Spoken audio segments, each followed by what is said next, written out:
Marcos capítulo 12. Nós chegamos ao final do capítulo 12 de Marcos. O trecho dessa noite inicia no verso 38. Nós vamos até o verso 40.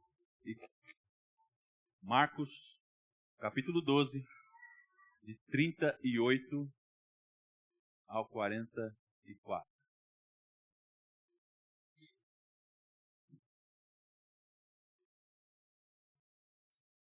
Marcos 12, a partir do verso 38. O evangelista, inspirado pelo Espírito Santo,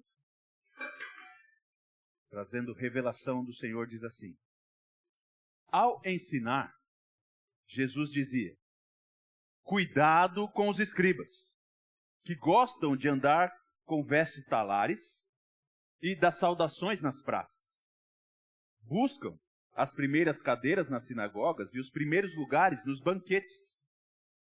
Devoram as casas das viúvas e, para o justificar, fazem longas orações. Estes sofrerão juízo muito mais severo. Sentado diante da caixa de ofertas, Jesus observava como o povo lançava ali o dinheiro. Ora, muitos ricos depositavam grandes quantias. Vindo, porém, uma viúva pobre, lançou 2 pequenas moedas correspondentes a 1 quadrante. E chamando os seus discípulos, Jesus disse: em verdade lhes digo que esta viúva pobre lançou na caixa de ofertas mais do que todos os ofertantes, porque todos eles deram aquilo que lhes sobrava. Ela, porém, da sua pobreza, deu tudo o que possuía, todo o seu sustento. No começo dos anos 90, um cantor famoso lançou uma música onde ele faz a seguinte pergunta, falando de homem para homens: você realmente já amou uma mulher? Você realmente já amou uma mulher? E toda a letra da música é uma espécie de checklist.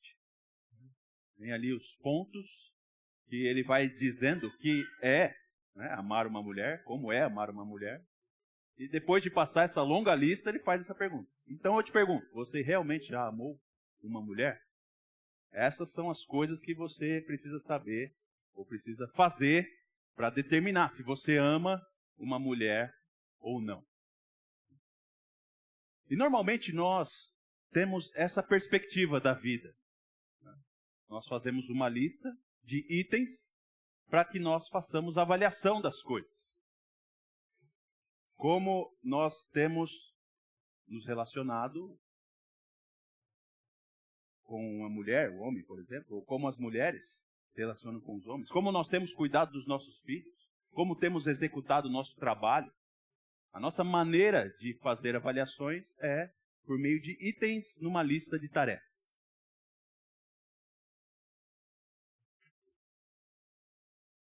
Mas e quanto à nossa relação para com Deus? Quanto à nossa relação para com Deus?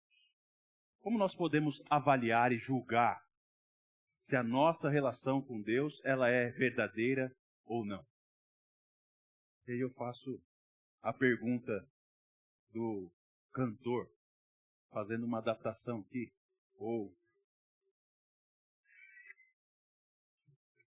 um livre questionamento. Como você sabe que você ama a Deus?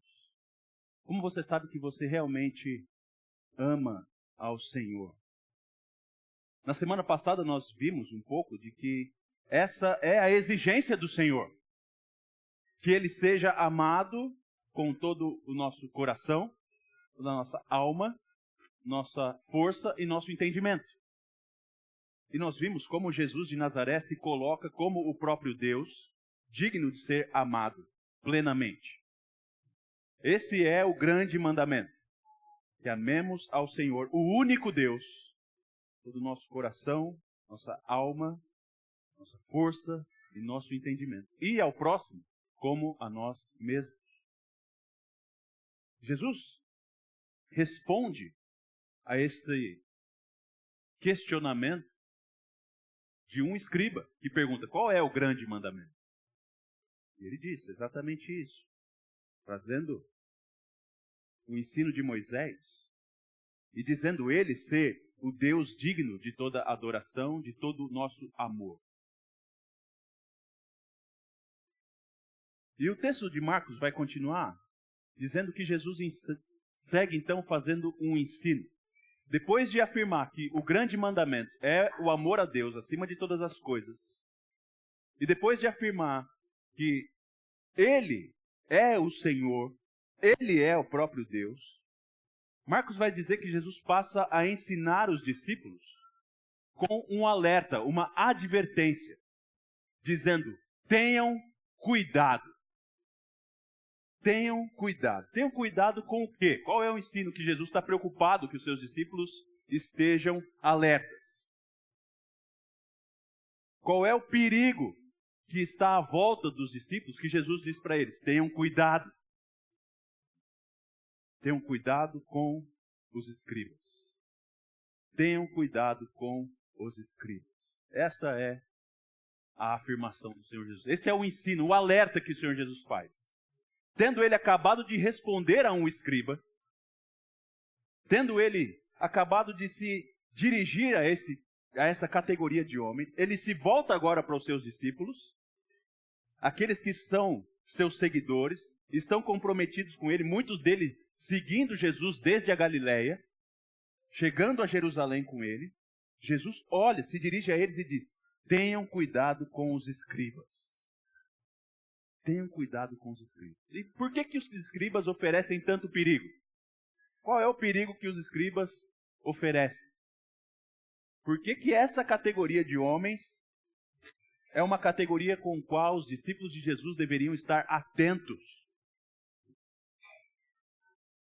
O Senhor Jesus é muito direto e claro. Como ele tem sido, desde que chegou em Jerusalém, muito transparente, muito cândido, não escondendo muitas coisas, mas de uma maneira muito explícita, fazendo as suas acusações. Como ele fez, por exemplo, quando limpou o templo, dizendo que aqueles homens haviam transformado o templo do Senhor, que é uma casa de oração, em casa de salteadores, casa de ladrões, casa de bandidos. E Jesus então vai fazer a acusação muito direta a respeito da categoria dos escribas, dizendo que eles são homens que gostam de aparecer. A grande preocupação deles está na exaltação do seu próprio ego, na construção da sua própria imagem. E como que eles fazem isso? Jesus vai dar 3 maneiras pelas quais eles fazem isso. A primeira delas é a maneira como eles se vestem e andam por aí. Então Jesus diz: eles gostam de andar com vestes talares e das saudações nas praças.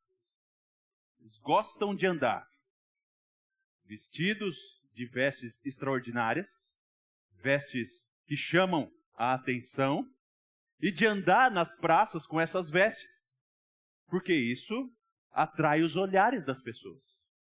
Vestes talares são como túnicas que vão até os calcanhares. São grandes roupas, luxuosas, chamam a atenção pela sua grande opulência. Os homens gostavam de ostentar vestes opulentes.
aqui nessa terra por outros homens.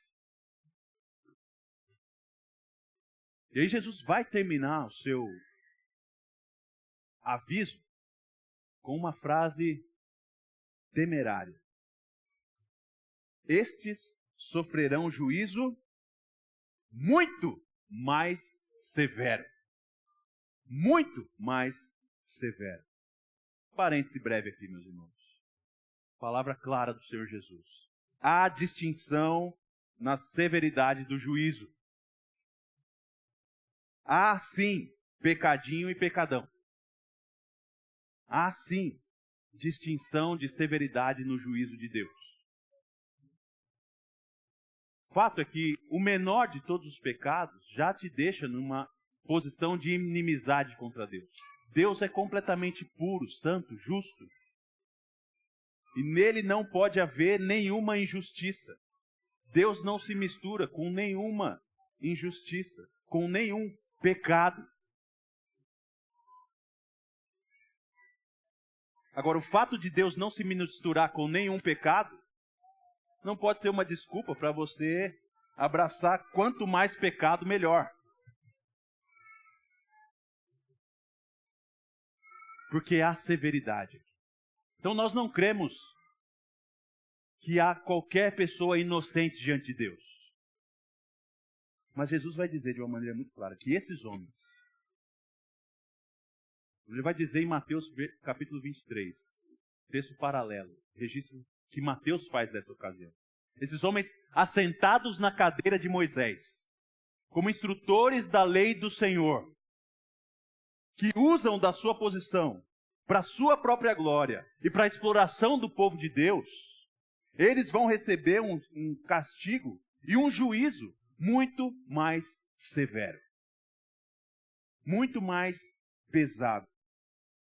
Isso serve de alerta. Serve de um alerta muito grave do Senhor Jesus.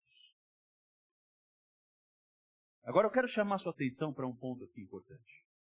Porque Jesus está dando esse alerta para os seus discípulos, de maneira muito direta, de maneira muito óbvia, mas não simplesmente para que eles estejam atentos para não serem engolidos pelos escribas. Jesus não está dizendo simplesmente, olha, tenham cuidado com os escribas, para vocês não serem enganados por eles. Tenham cuidado com os escribas, para vocês não serem explorados por eles. Tenham cuidado com os escribas, para vocês não serem enrolados por eles, abusados por eles. Obviamente, Jesus está dizendo isso, mas não é só isso.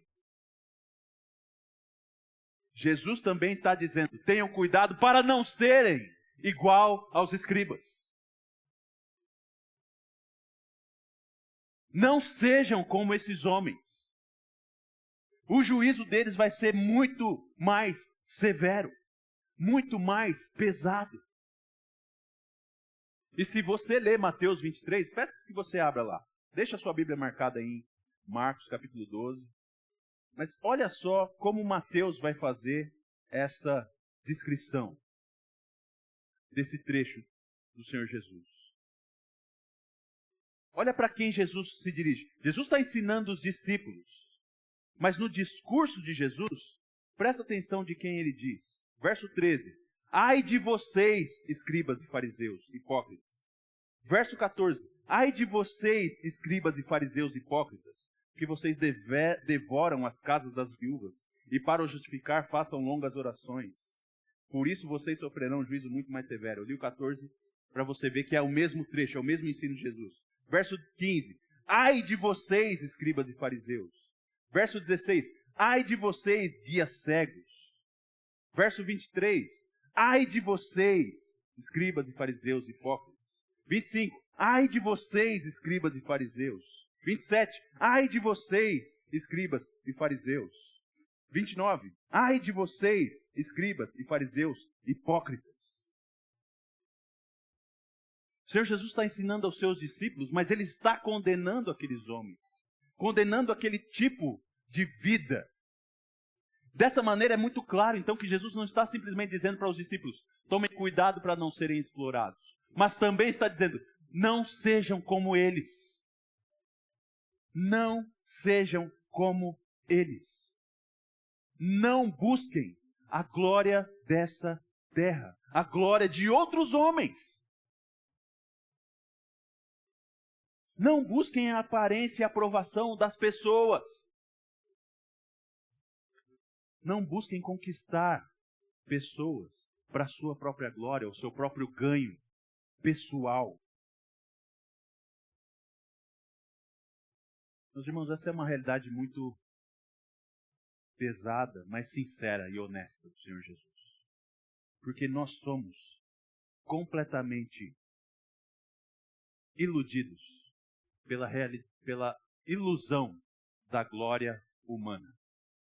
E esse mundo força em nós que nós nos abaixemos e acatemos o desejo de buscar a glória e a aprovação humana.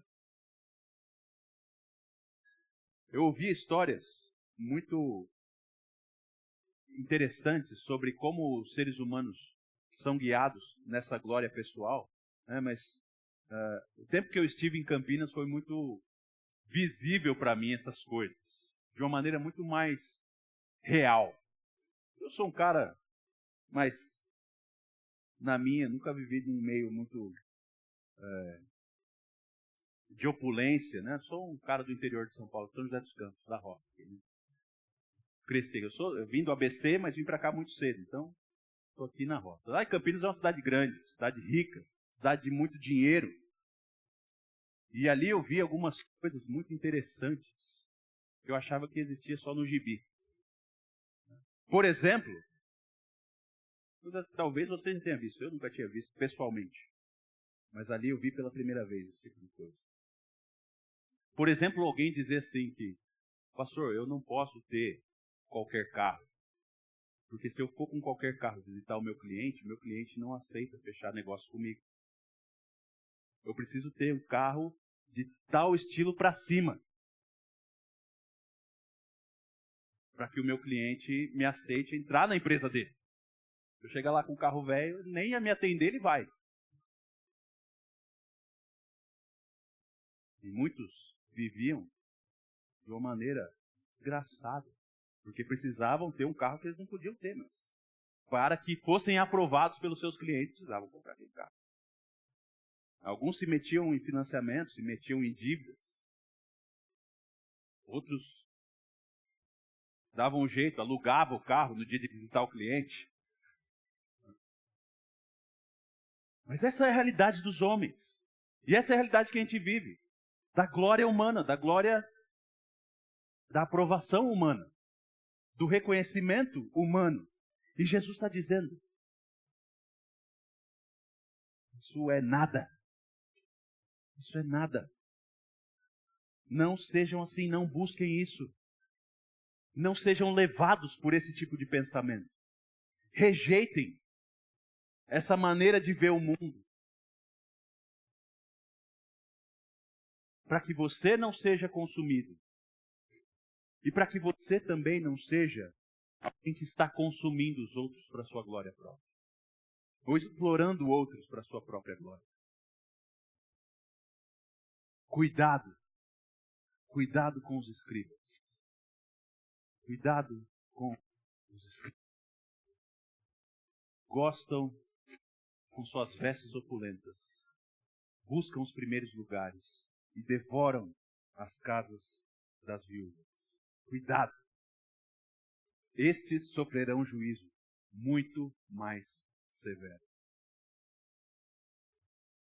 Jesus diz isso aos seus discípulos. E ele ainda está no templo. Praticamente todo o capítulo 12, né? Nós vimos as várias conversas, os vários embates de Jesus ali, e ele está no templo, conversando, ensinando. E Marcos vai dizer que Jesus, após dizer essas palavras aos seus discípulos, ele se assenta num lugar diante da caixa de ofertas.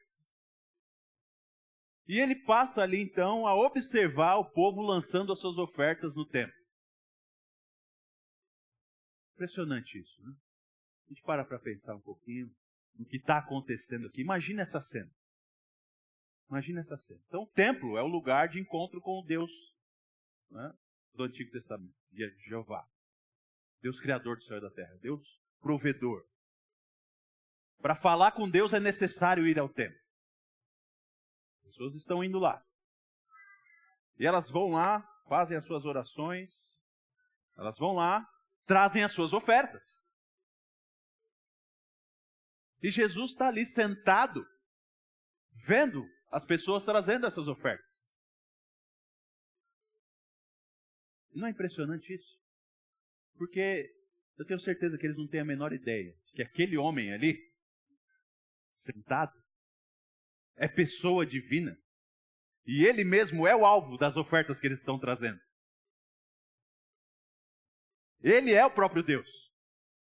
E ele está ali avaliando essas ofertas que estão trazendo a ele. E é isso que Jesus está fazendo ali sentado. Ele se assenta e observa aqueles que trazem ofertas a ele.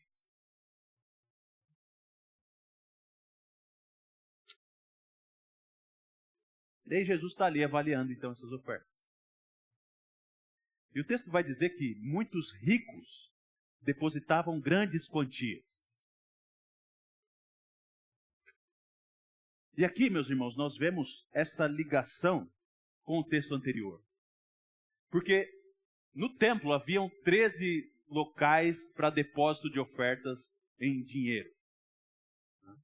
Eram 13 bacias de bronze, chamadas de trompas ou trombetas. E elas eram artifícios de metais. E tinham vários destinos. Eram 13, mas cada uma delas tinha destinos diferentes. Se você está querendo ofertar para ajuda aos pobres, você tinha lá as bacias que eram para isso. As ofertas que eram para comprar animais, tinham lá suas bacias. Né? E sendo essas bacias, esses ofertórios feitos de metais, você imagina quando pessoas vinham, então depositavam as suas moedas naquele lugar, o que acontecia? Quando você joga metal no metal, o que acontece? Barulho. Barulho. E Jesus está ali sentado, vendo, observando e ouvindo o barulho. E os ricos chegavam com seus sacos de dinheiro e despejavam ali grandes quantias. E aquele barulho fazia ali, né? As montes de moeda retumbando ali naquela bacia de bronze. E Jesus está ouvindo isso. Jesus está vendo isso. De repente vem também uma viúva pobre. E lança ali naquela bacia de bronze 2 moedinhas. Tim, tim. E vai embora. Lança suas 2 moedinhas e vai embora.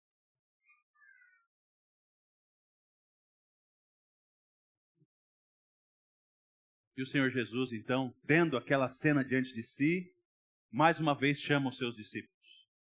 Vem cá, galera. Ouçam o que eu vou dizer para vocês. Em verdade lhes digo. Se você é da turma das antigas aí, esse é o trecho onde Jesus diz: em verdade lhes digo. Esta viúva lançou na caixa de ofertas mais do que todos os ofertantes. Porque todos eles deram daquilo que lhes sobrava. Ela, porém, da sua pobreza, deu tudo o que possuía. Todo o seu sustento. Todo o seu sustento. Meus irmãos, o destaque que o Senhor Jesus faz é muito impressionante. Porque ele tinha acabado de ensinar os seus discípulos a respeito do cuidado com as aparências mundanas. Cuidado com a glória mundana. Cuidado com a honra mundana. Cuidado em buscar aquilo que é bonito aos olhos dos homens. Tenham cuidado com o espírito dos escribas. E agora ele ressalta o ato dessa mulher que chega diante do Senhor, não com grande pompa, não com vestes talares, não buscando os primeiros lugares, não explorando ninguém, mas chega do Senhor com suas 2 moedinhas e deposita ali as suas 2 moedinhas.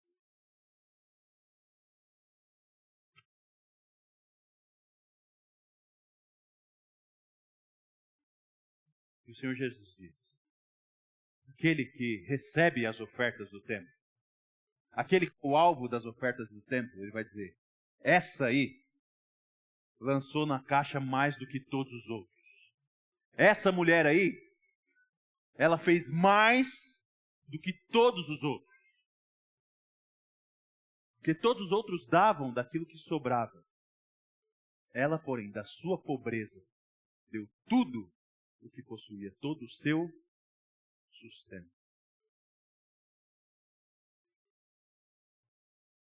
Meus irmãos, é impressionante aqui, eu quero chamar a atenção de vocês para algumas coisas e quero aproveitar para dar uma instrução pastoral para a nossa comunidade local. É impressionante que o Senhor Jesus, no fim das contas, ele não faz um juízo de valores a respeito da ação dessa mulher. Ele só destaca ela. Ele não diz que ela estava certa nem que ela estava errada ao dar essa oferta de todo o seu sustento.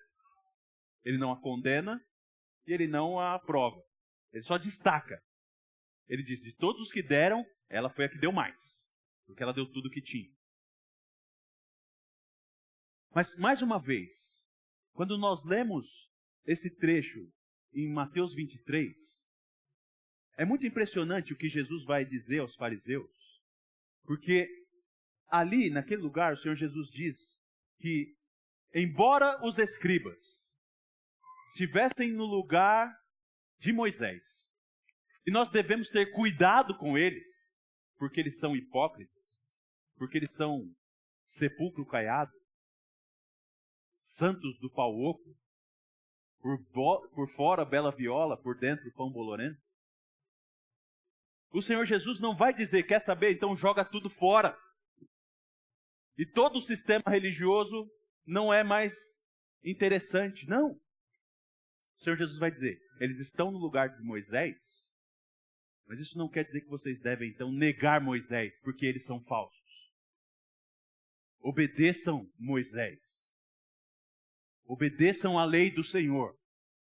Não é porque os hipócritas tomaram os lugares do ensino religioso que você deve fugir do Senhor, fugir de Deus e não mais se submeter à lei do Senhor. Não. Submeta-se à lei do Senhor. Tenham cuidado com os hipócritas.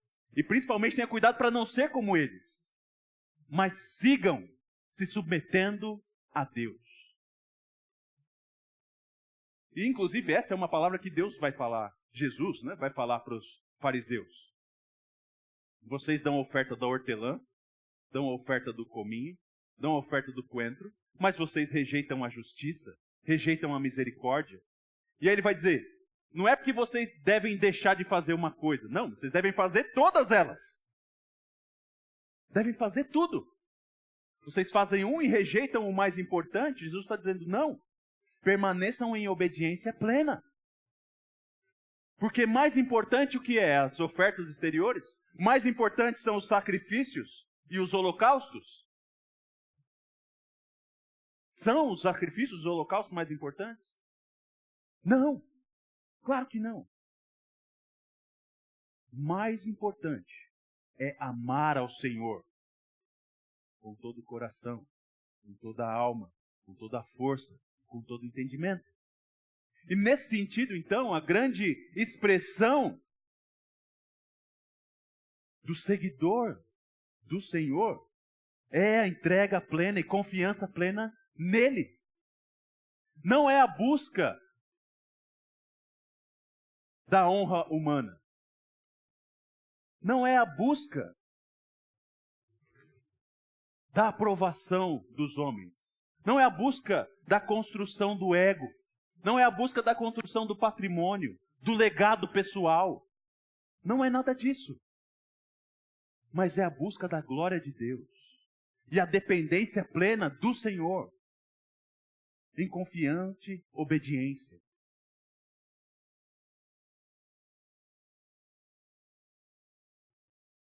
Essa mulher, ela é a representação de alguém. Submete-se a Deus plenamente. Confia completamente no Senhor. E não está nem um pouco preocupada com a imagem que os homens têm dela. Com a aprovação que ela vai receber das pessoas. A sua única preocupação é no seu dever para com Deus. Na sua obediência para com Deus. E nesse sentido, ela demonstra que o seu dever para com Deus é confiança plena nele.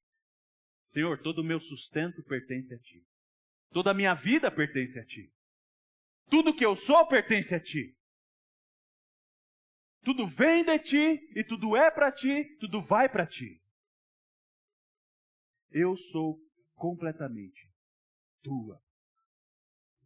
Essa mulher está completamente entregue nas mãos de Jeová. Completamente entregue nas mãos do Senhor. E esse é o grande item que você precisa checar na sua vida.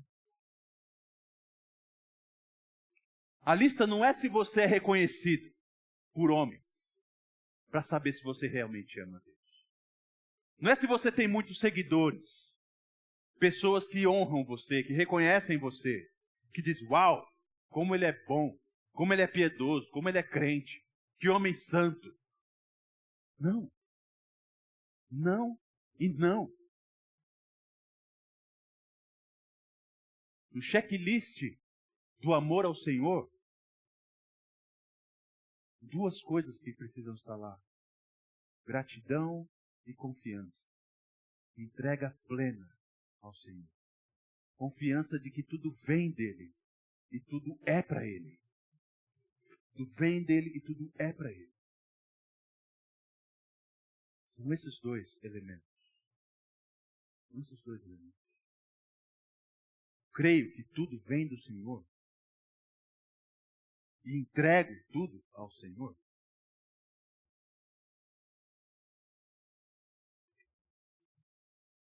Esse é o grande ensino desse texto. Essa é a grande instrução que o Senhor Jesus está dando para os seus discípulos, ao destacar essa mulher no meio de tantos ofertantes.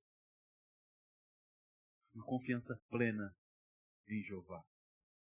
Mas eu quero aproveitar para trazer algumas instruções para a nossa congregação, para a nossa igreja. Especialmente sobre como nós demonstramos a nossa confiança em Deus. Nós demonstramos essa confiança em Deus de várias maneiras. E uma das maneiras que nós demonstramos a nossa confiança em Deus é com os nossos recursos.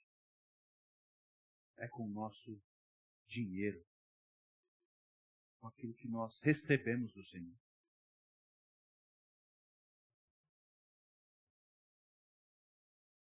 O sistema religioso dos dias de Jesus era completamente quebrado.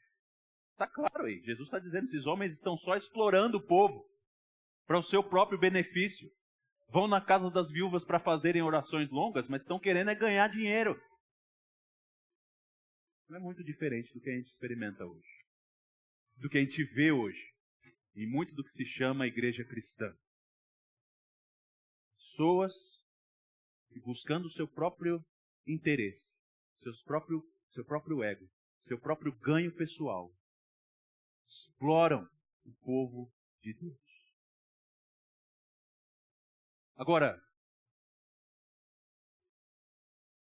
isso não quer dizer que por causa que essas pessoas existem, nós estamos isentos da nossa relação com o Senhor, também com os nossos recursos e o nosso dinheiro. Pelo fato de existirem malditos exploradores, que serão sim castigados com muito mais severidade no juízo final, porque usam da religião para o seu próprio ganho pessoal, não quer dizer que nós estamos isentos de trazer ao Senhor aquilo que é devido a Ele. E mais, tem uma péssima notícia para te dar. Péssima notícia. Preste atenção. O Novo Testamento não ensina sobre dízimo. O Novo Testamento não ensina nada sobre a continuidade do dízimo. Sabe por quê? Porque o Novo Testamento ensina entrega total. Tudo é do Senhor. Tudo. Não é só 10% da sua vida, da sua renda. Não. Tudo é de Deus. E o Novo Testamento nos chama a ser generosos liberalmente. Liberalmente.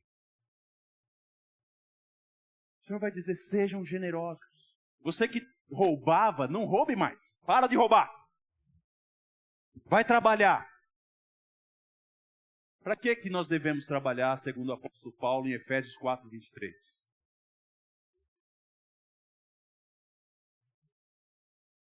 Para auxiliar, socorrer o necessitado. É isso. Aquele que roubava, não roube mais, mas trabalhe, antes trabalhe, para que tenha como socorrer o necessitado. Trabalhe para ser generoso. Trabalhe para cuidar de pessoas. O apóstolo Paulo vai dizer que mais bem-aventurado é dar do que receber. É muito melhor. E ele disse que esse é o ensino que ele recebeu do próprio Deus. Como o próprio Senhor nos ensina, mais bem-aventurado é dar do que receber.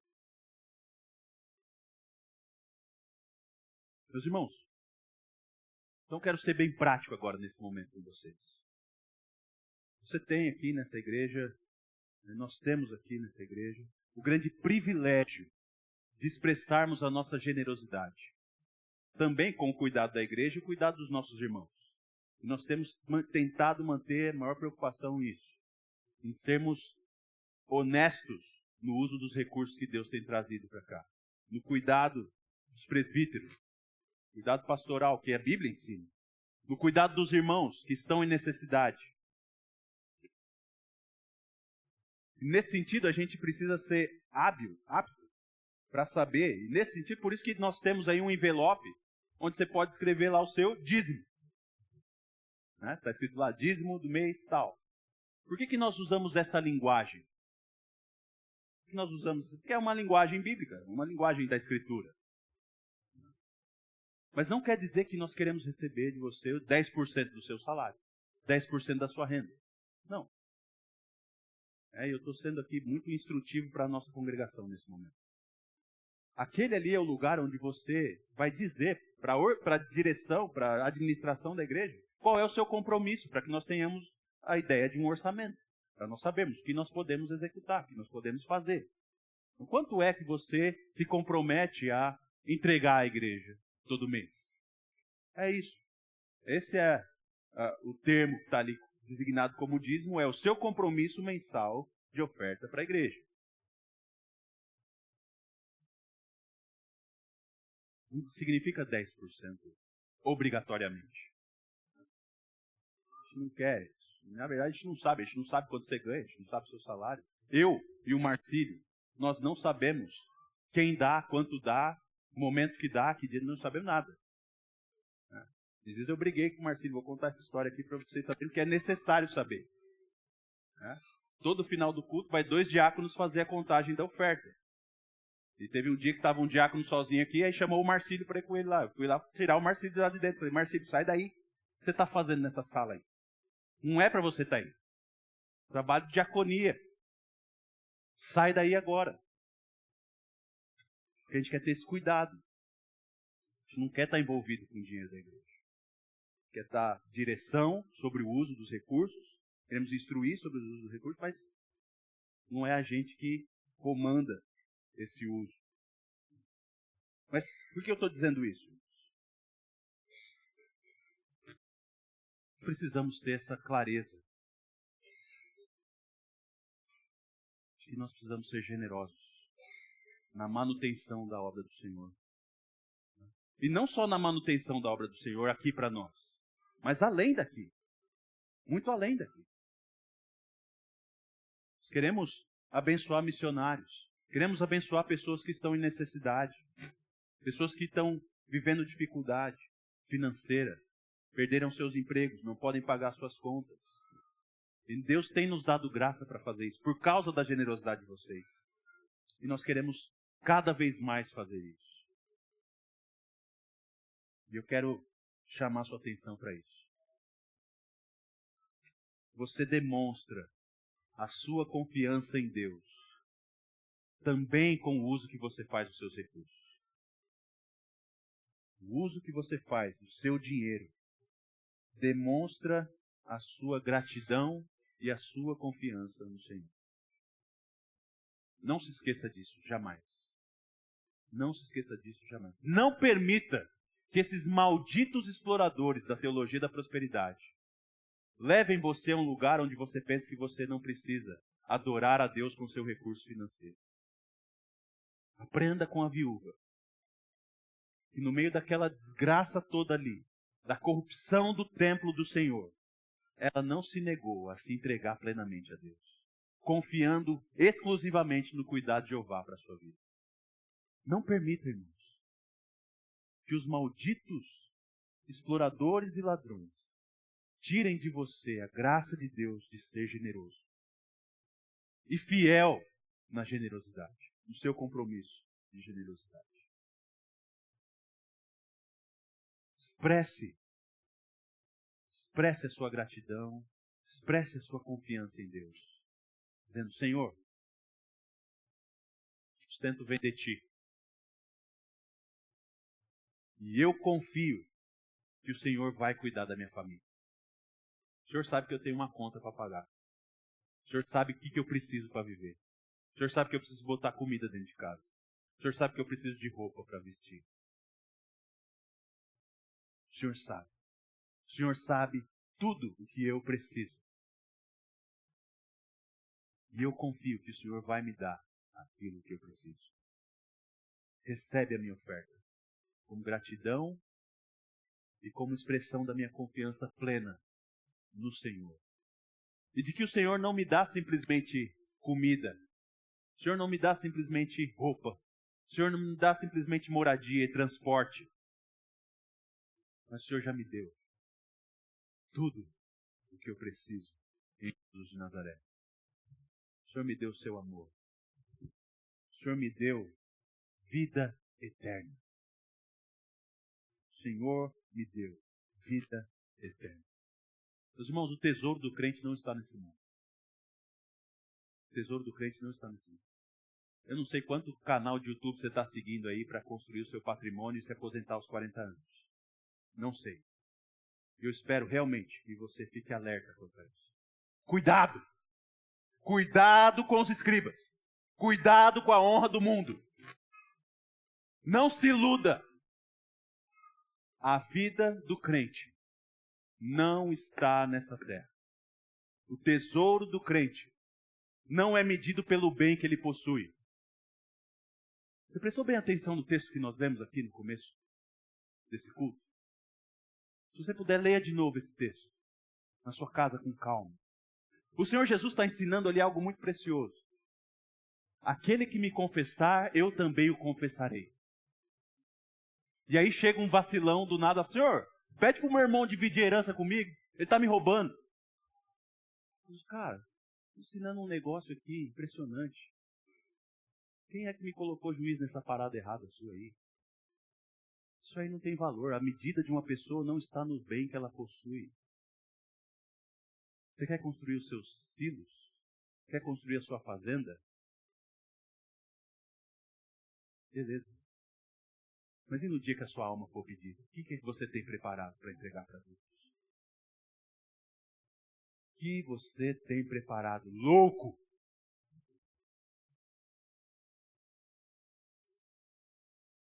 Meus irmãos, tenham cuidado com a honra do mundo. Especialmente com a enganação do dinheiro. Não é à toa que Jesus usa aqui, né? E o Senhor se revela dando contraste entre a honra que os escribas buscavam e uma viúva solitária que entrega o seu sustento ao Senhor. Porque o dinheiro fala muito. O nosso bolso fala muito.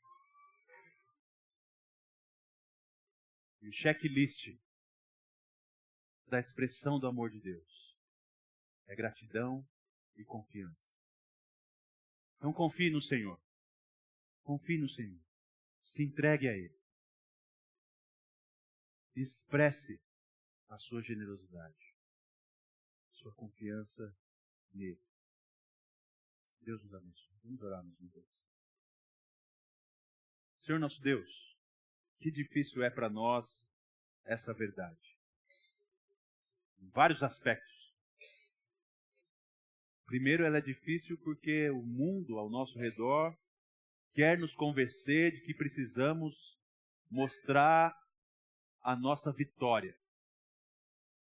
Ele exige de nós que nós não sejamos derrotados, mas que sejamos vencedores. Nós devemos passar a imagem de pessoas bem-sucedidas na nossa veste, na nossa casa, nos lugares em que nós comemos, no transporte que nós utilizamos. Ele exige de nós essa busca maldita pela aprovação e honra mundanas, que o Senhor condena aqui dos escribas. Pai, nós queremos então confessar isso, pedir a Tua graça para que nós não caiamos nesse erro perverso. Nem de sermos enganados por esses homens, mas principalmente de não sermos enganados a pensar e viver como eles. Nos livra, Pai, de buscarmos aprovação e honra nas coisas da terra.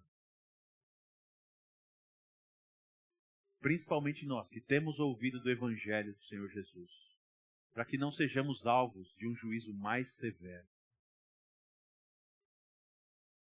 Pai, além dessa ilusão que nos pressiona, nós temos também a nossa instabilidade e a nossa fé pequena que não nos permite confiar plenamente no Senhor. E que nos dá dúvida se nós podemos ou realmente devemos ser generosos. Pai, eu quero clamar agora ao Senhor, que o Senhor nos abençoe e nos dê sabedoria para lidar com os nossos recursos. Nos ajuda a ser frugaz e nos ajuda a sermos generosos.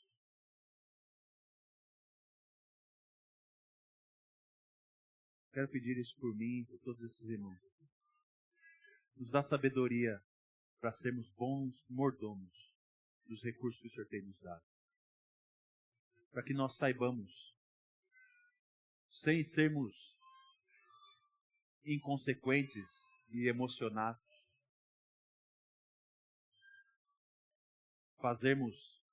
tomarmos decisões financeiras equivocadas, mas que ao mesmo tempo nós saibamos, confiando plenamente no Senhor, no cuidado e no sustento que vem do alto, sermos generosos no cuidado com o próximo, expressando diante do Senhor a nossa confiança a Ti e cuidando uns dos outros com os nossos recursos. Pai, tem misericórdia de nós e nos ensina a confiar plenamente no Senhor. Nós reconhecemos que o exemplo dessa viúva aqui é algo positivo para nós. Jesus destaca ela, não simplesmente para mostrar alguém que viveu no primeiro século e entregou oferta no templo, mas para destacar alguém que adorou ao Senhor com confiança. E nós queremos também sermos adoradores que adoram ao Senhor com confiança e reconhecem que toda a nossa vida pertence ao Senhor. Nos dá sabedoria para lidar com isso. Nos instrui, nos move a sermos diligentes, sermos comprometidos e a sermos generosos. Que o Teu Santo Espírito nos capacite para demonstrarmos a confiança plena no Senhor e demonstrarmos que nós não estamos em busca da aprovação dos homens, mas que nós estamos contentes com aquilo que vem do alto, especialmente com a vida eterna que recebemos em Teu Filho Jesus. Porque o nosso tesouro, então, não está aqui, onde a traça e a ferrugem corroem e o ladrão assalta, mas está na vida eterna, no novo céu e na nova terra, com o Senhor para sempre. Abençoa a Tua igreja, a nossa oração, em nome de Jesus. Amém.